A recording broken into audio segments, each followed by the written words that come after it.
Welcome back to the deep dive. This is where we take a whole load of information, could be sources, research, maybe notes, and really get stuck into the important bits, the idea. Cut through all the noise, give you the core knowledge you need nice and quick. Your kind of shortcut to getting up to speed, whether you're studying, prepping, or just curious. Today, we're doing a deep dive inspired by something pretty specific, MSRA exam revision notes. And the topic is trigeminal neuralgia. Our mission is to take these sort of structured notes and turn them into a really clear, high-yield understanding. So by the end, you'll have the essentials about this, frankly, challenging condition sorted, ready for revision or just to get it. And guiding us through the complexities, we have our expert. Hi there. Yeah, ready to unpack these notes. Should be interesting. Great. Okay, let's just dive straight in. These notes talk about trigeminal neuralgia, TN for short. What's the absolute basic definition we need to get our heads around? Okay, so at its heart, trigeminal neuralgia is a chronic pain disorder. The name itself tells you quite a bit. It involves the trigeminal nerve. That's a major nerve in your face. Sends sensation feeling back up to the brain. With TN, this nerve basically, it malfunctions, and that causes sudden really severe facial pain. Yeah, so specific nerve pain. Yeah. Got it. And the notes really stress a characteristic presentation. What does that actually look like? What's the sort of signature of this pain?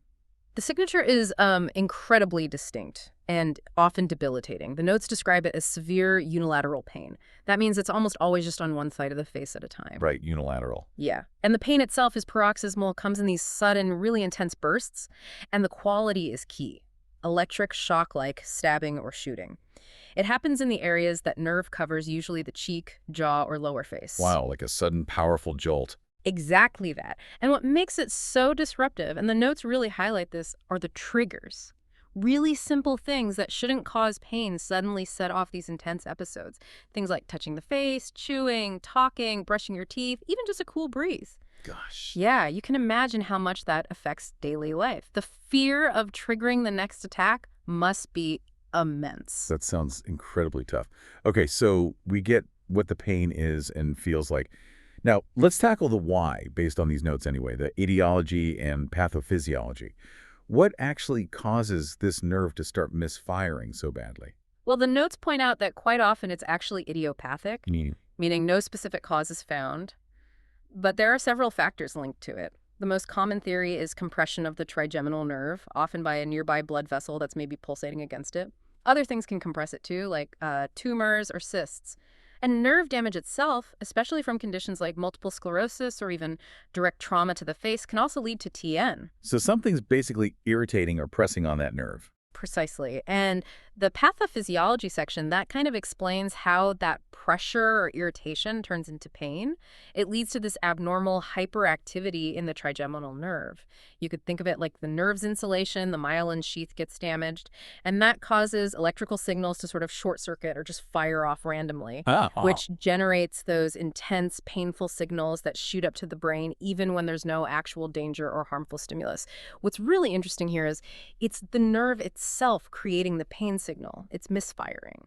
That misfiring idea is really helpful. Yeah. Okay, now let's look at who typically gets this. What do the risk factors and epidemiology sections in the notes tell us? Right. So the notes indicate this is more common in people over the age of 50. Okay. And women are also affected a bit more frequently than men.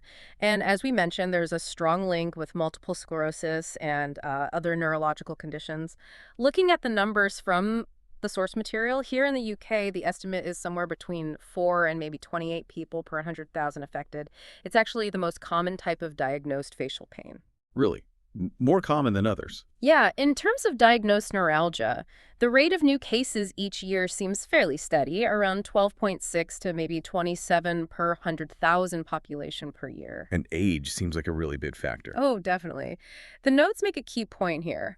It's pretty rare in people under 40. The incidence rate is really low there, but it jumps significantly in older age groups, affecting nearly 26 per 100,000 per year in those over 80.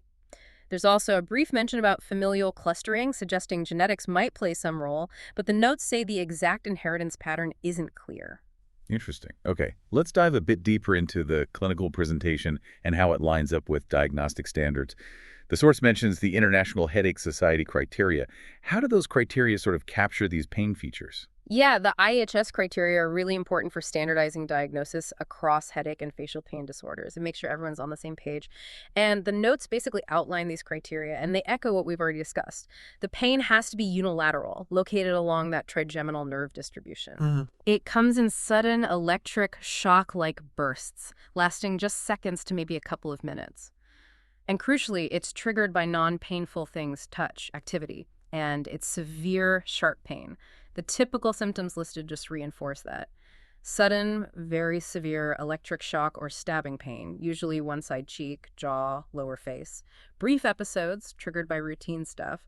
The notes also mention that these painful periods can sometimes be followed by remissions where the pain just goes away for a while, variable lengths of time, before potentially coming back. So it's that really characteristic combination, unilateral, paroxysmal, electric shock, or stabbing and triggered. Exactly. And the notes do briefly touch on something called atypical TN. That's a bit different. How so? It's characterized more by sort of relentless underlying pain, maybe burning, but with those sharp stabbing episodes kind of superimposed on top. Yeah. But the classic form, the one we mainly focus on, is that brief, intense, triggered shock. Right. Now, thinking about anyone using these notes for revision, there must be some absolute must-know descriptors for spotting typical TN. Let's make these explicit memory tips. What are the key words to lock in? Okay, a useful way to think about it might be the UP stairs mnemonic. It's not official, but it helps. Unilateral one side. Okay, U. Paroxysmal sudden bursts. Stabbing or shock-like quality. Yes. And triggered by light touch or movement. TUP stairs. Unilateral paroxysmal stabbing shock. Triggered. That's actually pretty good. Yeah, locking those four ideas, unilateral, paroxysmal, stabbing shock-like, and triggered, it's really fundamental for the diagnosis. And why is getting this diagnosis right using these specific features so critical? Well, mainly because the treatment is quite specific. Using those criteria helps you differentiate TN from all the other things that can cause facial pain. You know, in an exam situation, if you see a question describing sudden, brief, shock-like facial pain triggered by touching the face, your mind should immediately jump to trigeminal neuralgia, and then think about the first-line treatment, which we'll get to. Getting the diagnosis right points you down the correct management path. Makes sense. And speaking of getting it right, the notes include a really vital section, red flags. These are the signs that should make you pause and think, hang on, could this be something else? Maybe something more serious than just typical idiopathic TN. What are these warning signs? Yeah, this list is absolutely crucial, both for clinical practice and for revision. Red flags that suggest there might be an underlying cause include any sensory changes in the face, like numbness or maybe reduced feeling, ear problems. Yeah. If the pain doesn't respond well to carbamazepine, that's the main drug. A history of suspicious skin or oral lesions. Or, importantly, if the pain affects the ophthalmic division of the nerve, that's the branch going up to the forehead and around the eye. Or if the pain is bilateral on both sides of the face. And the notes make a specific point, don't they, that TN rarely affects just the forehead. Yes, that's a really key detail. While the forehead can be involved, especially if there's a secondary cause like MS, classic idiopathic TN less commonly affects only that V1 area. So pain purely in the forehead or pain on both sides, those are significant deviations from the typical pattern. They should definitely make you dig deeper and look for other causes. Gotcha. What else is on the red flag list? Other flags include onset before the age of 40. Remember, it's usually a condition of older adults. A history of optic neuritis, which is inflammation of the optic nerve. Or a family history of multiple sclerosis. Basically, these red flags raise that important question. Are we actually seeing signs of compression from, say, a tumor? Or nerve damage from MLS, or some other condition that's just mimicking TN? Right, exactly. These flags point us towards that list of conditions in the differential diagnosis section. Yeah. So what are the main things we need to consider that might look like TN but actually aren't? It's quite a broad group, which is why careful assessment is so important. You need to rule out common things first, like dental problems, abscesses, infections, and issues with the temporomandibular joint, the TMJ, where your jaw connects. Then there are other headache disorders, like cluster headache or migraine. Although usually their pain characteristics, the duration, the associated symptoms are different.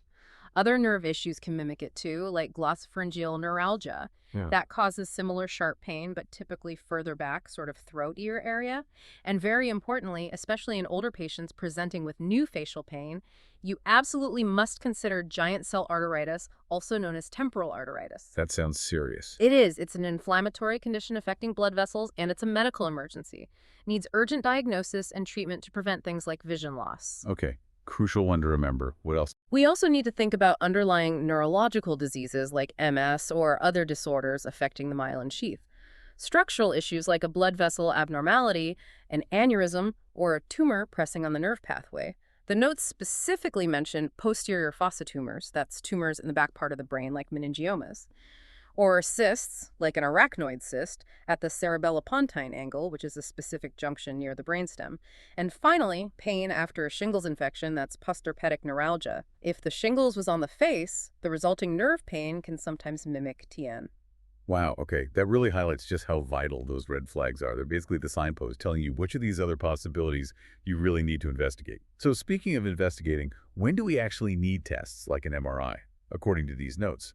The source says diagnosis is primarily clinical, right? So when do we need more? That's right. The notes emphasize that if the clinical picture is really classic, that unilateral, paroxysmal, triggered electric shock pain, and there are absolutely no red flags present, then you typically don't need immediate investigations. Right. The diagnosis is clinical. Okay. However, if there's any uncertainty about the diagnosis, or importantly, if any of those red flags are present, then yes, specialist review is needed, and a brain MRI scan becomes a key investigation. It's really the best way to look for those potential underlying causes we just listed in the differential diagnosis. And what specifically is the MRI looking for, based on these notes? The MRI is looking for structural causes, essentially. The notes list things like sinusitis, but maybe more importantly, masses along the trigeminal nerve itself, or maybe pathological enhancement of the nerve, which could suggest inflammation. It can also pick up masses in areas like the cavernous sinus, which is a space behind the eye. And crucially, in someone with red flags like being under 40 or having a history of optic neuritis, an MRI can reveal demyelination plaques. The signs of MRI. Exactly. Patches of damage to the nerve's coating, strongly indicating multiple sclerosis. It can also find other lesions, maybe in the pain pathways within the brain itself. The notes also add that specific MRI sequences can show lesions right at that cerebellopontine angle, that area near the brainstem. Things like tumors, epidermoids, dermoids, arachnoid cysts, aneurysms, those swollen blood vessels or AVMs, which are tangled blood vessels. So the MRI is basically your detective tool for figuring out why the nerve is misfiring, especially if it doesn't look like typical idiopathic TN or if there are those warning signs. Exactly that. They're essential for ruling out those potentially treatable or sometimes more serious underlying conditions. Okay, makes sense. So once we actually have the diagnosis, what does the management look like? According to these UK-focused notes, anyway. Right. Management typically starts with medication. And the absolute first-line treatment really highlighted in the notes is carbamazepine. That's a really high-yield fact for vision. Carbamazepine first. Carbamazepine, got it. If that isn't tolerated, maybe because of side effects, or if it's not effective enough, the notes list some alternative medications. Things like gabapentin, lamotrigine, phenytoin, and baclofen. They also make a very important point about what doesn't work well for TN pain. Standard opioids and typical analgesics like paracetamol or ibuprofen are generally ineffective for this specific type of nerve pain. That's a really crucial point. Don't just reach for the usual painkillers thinking they'll help this kind of pain. Precisely. It's a different mechanism. Now, if medications don't control the pain adequately, the notes then discuss surgical interventions. Okay, what kind of things?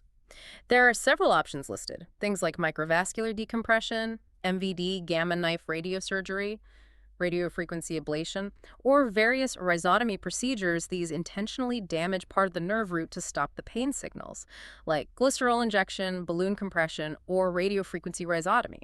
Can you tell us a bit more about microvascular decompression? The notes seem to give more detail on that one. Yeah, MVD is often considered, especially for cases where the cause is thought to be that compressing blood vessel we talked about earlier, particularly in younger, healthier patients who are good surgical candidates. The notes mention it has pretty high success rates, over 90% pain relief initially, apparently, and the majority are still pain-free at 1 year. That sounds good. It does, but it is brain surgery, effectively. It's surgery near the brainstem, so there are significant risks involved. The notes mention risks like cerebrovascular events, stroke deafness, and a small mortality rate, listed as 0.2%. So it's a balance of potential benefit versus risk. Definitely a big decision. What about complementary therapies? Are they mentioned? They are. The notes list things like acupuncture, biofeedback, TES, that's transcutaneous electrical nerve stimulation, and various vitamin or nutritional approaches. But the really critical point the notes make here is that there is limited evidence to support their effectiveness specifically for trigeminal neuralgia. They often get explored because managing this chronic pain is just so challenging, and patients understandably look for any possible relief. All right, trying everything. And finally, what about the non-medical side of things support and knowing when to bring in specialists? These are absolutely vital. The notes really emphasize the importance of psychosocial support, education for the patient, reassurance, and connecting with support groups. Living with chronic, severe pain like this takes a huge toll. I could only imagine. Yeah.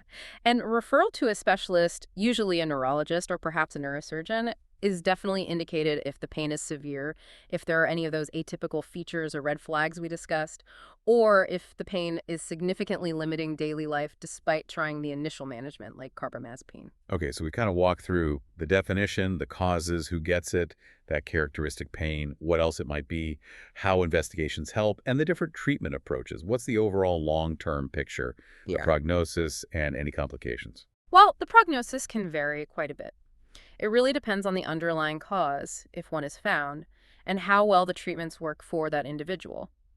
While management can definitely improve quality of life significantly, the notes do state that TN is often a chronic, recurrent condition. Meaning it comes and goes. Exactly.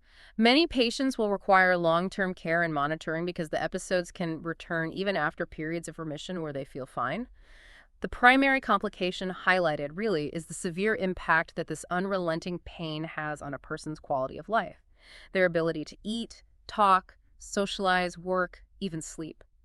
It underlines why that psychosocial support is so important. Yeah.